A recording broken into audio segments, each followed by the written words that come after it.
जय श्री राम भक्तों।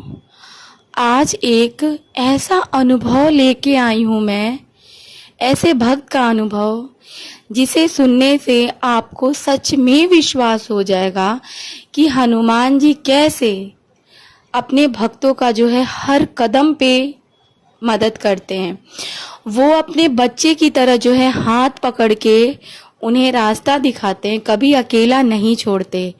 तो चलिए शुरू करते हैं आज का ये अनुभव। ये जो अनुभव है इसके बारे में एक भक्त जो हैं वो बोले हैं कि उनका परिचय गुप्त रखा जाए। तो शुरू करते हैं इनका अनुभव। एक भाई जी हैं जो कहते हैं कि उनके घर में जो है उनके मम्मी पापा, उनके बड़े भाई, भाभी, एक भतीजा और वो स्वयं रहते हैं। ठीक है। 2020 का ये बात है कि शनिवार का दिन था और उस दिन उनके बड़े भैया का बर्थडे भी था। उनके बड़े भैया बर्थडे अपना सेलिब्रेट करके लेट नाइट घर वापस आ रहे थे डिनर करने के बाद। तो उनके भैया क्या करते हैं कि वो लगभग जब वो घर वापस आ रहे थे तो उन्हें टॉयलेट लगता है और वो गंगा नदी के किनारे जो है अपने ऑटो को रुकवा कर टॉयलेट कर लेते हैं। ठीक है। और उसके बाद वो घर वापस आ जाते हैं। ये छोटी सी गलती उनके भैया से हुई थी जो आपको आगे अनुभव में सुनने के लिए मिलेगा। तो रात में 11:30 बजे के आसपास जो भाभी थी उनकी, वो चिल्लाने लगती हैं, बोलती हैं कि भैया तरह तरह का आवाज निकाल रहे हैं। घर के सभी लोग वहां जाते हैं और देखते हैं कि उनके भैया का दोनों आंख लाल है और वो तरह तरह की आवाजें निकाल रहे हैं। तो इन्हें कुछ समझ नहीं आया, इनके पूरे परिवार को। तो ये लोग डॉक्टर के पास ले गए। डॉक्टर इनको मेडिसिन दिए तो थोड़ा बहुत आराम मिला, पर अगले दिन से फिर यही चीज शुरू हो गई। तो ये भाई जी बता रहे हैं कि हमारे पड़ोस में एक चाचा जी रहते थे जो थोड़ा बहुत झाड़ लगाना जानते थे। तो उन्होंने जब भैया का झाड़ लगाया तो भैया पूरा तेज से और चिल्लाने लगे और अपनी आंखें दोनों लाल लाल कर लिए। तो ये तो समझ में आ गया था भैया को कोई हेल्थ इशू नहीं था, उनके कुछ ऊपरी हवा थी जिसकी वजह से उन्हें ये सब चीजें हो रही थी। ये भक्त बताते हैं कि फिर हम लोगों को जो है उस गंगा किनारे जो है एक झाड़ लगाने वाले पंडित जी रहते थे, क्योंकि इनके भाई जहाँ पे टॉयलेट किए थे वहाँ पे जो है शमशान घाट था और उसी पेड़ के नीचे इनके भैया टॉयलेट किए थे, जिनकी वजह से इनको ये सब परेशानियां शुरू हो गई थी। तो वहाँ जो शमशान घाट के आसपास के जो एक झाड़ लगाने वाले पंडित जी थे, उन्होंने जो है इनके भैया को झाड़ लगाया। तो इनके भैया को कुछ दिन तो रिलीफ मिला, लेकिन फिर से ये परेशानियां वापस आने लगी। तो इन लोगों को समझ में नहीं आ रहा था कि आखिर ऐसा क्या हम करें जिससे मेरे भैया बिल्कुल ठीक हो जाए, क्योंकि कई बार हम लोगों को समझ नहीं आता, लाइफ में परेशानियां एक साथ घेर लेती हैं कि ऐसा हम क्या करें जिससे जो है इन परेशानियों से बाहर निकले। उसी बीच जो है इनके भैया को जो है इनके मामा जी वो बताते हैं कि रात में सोने टाइम डेली आप हनुमान चालीसा सुनाविन। तो ये भक्त की जो भाभी जी जो थी वो हर रोज सोने टाइम इनके भैया को हनुमान चालीसा सुनाने लगी। जैसे ही वो बेड पे जाते थे तो इनकी भाभी जो है वो हनुमान चालीसा बोलने लगती थी ताकि धीरे धीरे उनके कानों में ये हनुमान चालीसा जाए।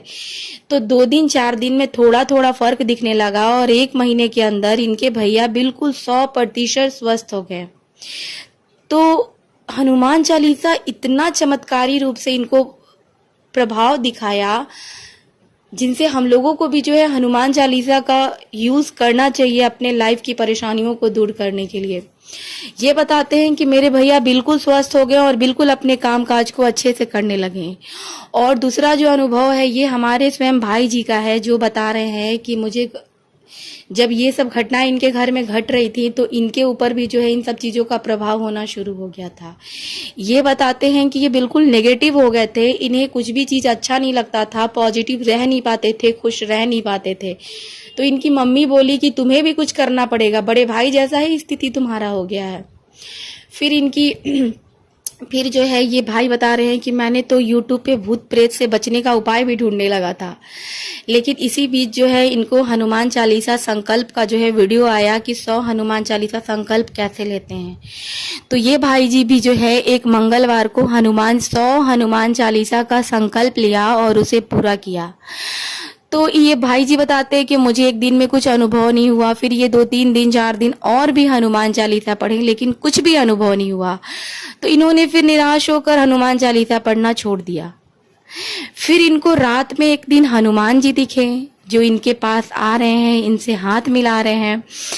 तो ये भाई जी को थोड़ा लगा कि शायद प्रभु चाहते हैं कि मैं मतलब इनका भक्ति करूं। तो ये भाई बता रहे हैं कि फिर इसी बीच में क्या होता है कि एक रात वो नींद में रहते हैं और नींद में ऐसा लगता है कि कोई 5-6 साल का बच्चा उनके छाती पर बैठा उनका गला दबा रहा है।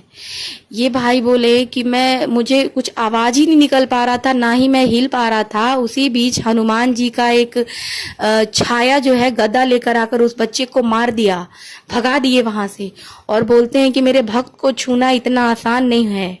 ऐसा कह के जो है ये हनुमान जी वहां से चले गए और भाई जी का नींद खुल गया। ये बताते हैं कि उस दिन के बाद जो है इनको कभी ना तो बुरा सपना आया, ना तो इनका तबीयत खराब हुआ। और दूसरी बात ये कि गवर्नमेंट जॉब का प्रिपरेशन कर रहे थे, इनकी जॉब नहीं लग रही थी। ये बता रहे हैं कि मैंने प्रभु से प्रार्थना किया कि मुझे जॉब दे दो प्रभु, सरकारी जॉब दे दो। तो उसी बीच में जो है ये रात में जो है सपने में इनके एक मंदिर दिखाई दिया, जिसमें एक पुजारी इनसे पूछ रहे हैं कि बताओ कौन सी परीक्षा की तुम तैयारी कर रहे हो। और बोलते हैं कि सुनो एक घी का दीपक जला दो, सपने में बोलते हैं। तो अगले दिन जो है ये उठते हैं और मंगलवार का दिन रहता है अगला दिन, तो फिर ये 100 हनुमान चालीसा का पाठ करते हैं और अपने घर के पास वाले मंदिर में घी का दीपक जलाते हैं हनुमान जी के आगे। उसके बाद इनके जीवन में जो है हनुमान जी की भक्ति शुरू हो जाती है। ये शुरू कर देते हैं हनुमान जी का पूजा पाठ करना, और ऐसा करते करते जो है इनका ग्रुप डी में भी सिलेक्शन हो जाता है, रेलवे ग्रुप डी में सिलेक्शन हो जाता है। और उसके 2 महीने बाद इनका प्रिपरेशन मतलब इनका प्रोसेस ही चल रहा था ग्रुप डी के ज्वाइनिंग का, कि इन्होंने जो है सब इंस्पेक्टर, ठीक है, दरोगा का भी जो है एग्जाम क्लियर कर लिया पश्चिम बंगाल का। तो देख रहे हैं दोस्तों कि हनुमान जी की भक्ति करने के बाद इनका पूरा जीवन बदल गया, इनका परिवार का जीवन बदल गया। ये मतलब आप सोच भी नहीं सकते हैं कि अगर आप जीवन में इतनी परेशानियों से घिरे हुए हैं, आपको रास्ता नहीं दिख रहा है, तो प्रभु आपका हाथ पकड़ के रास्ता दिखाते हैं। तो जिस तरह ये भक्त अपने जीवन में हनुमान जी के चमत्कारों के अनुभव को महसूस किया है, आप भी कर सकते हैं। सभी भक्तों, मेरा आपसे हाथ जोड़ के निवेदन है कि हर रोज आप हनुमान चालीसा का पाठ करें और हर दिन राम नाम का जाप करें। बस इतना ही काफी है हमारे हनुमान जी के लिए। और हाथ जोड़ के मेरा अपने प्रभु, मेरे परम पिता हनुमान जी से विनती है कि जो भी भक्त इस वीडियो को सुन रहे हैं, उन सभी की सभी मनोकामनाओं को हमारे हनुमान जी, हमारे राम जी पूरा करे। ठीक है भक्तों, तो इस वीडियो के नीचे जो है कमेंट में जय श्री राम का नारा अवश्य लगना चाहिए, जिससे हमारे प्रभु बहुत खुश होंगे और आपके जीवन में भी जो है चमत्कार करना शुरू कर देंगे। और आपको लाइक भी जरूर करना है, ठीक है। और बस खुश रहे, और मेरा दिल से प्रार्थना है बाबा जी से कि आप सभी की मनोकामनाएं पूर्ण हो, आपके जीवन में खुशहाली, सुख, समृद्धि आए, और बाबा जी आपके जीवन में हर चीज की भरपूरता दे। तब तक जो है जय श्री राम करते रहे। जय जय श्री राम।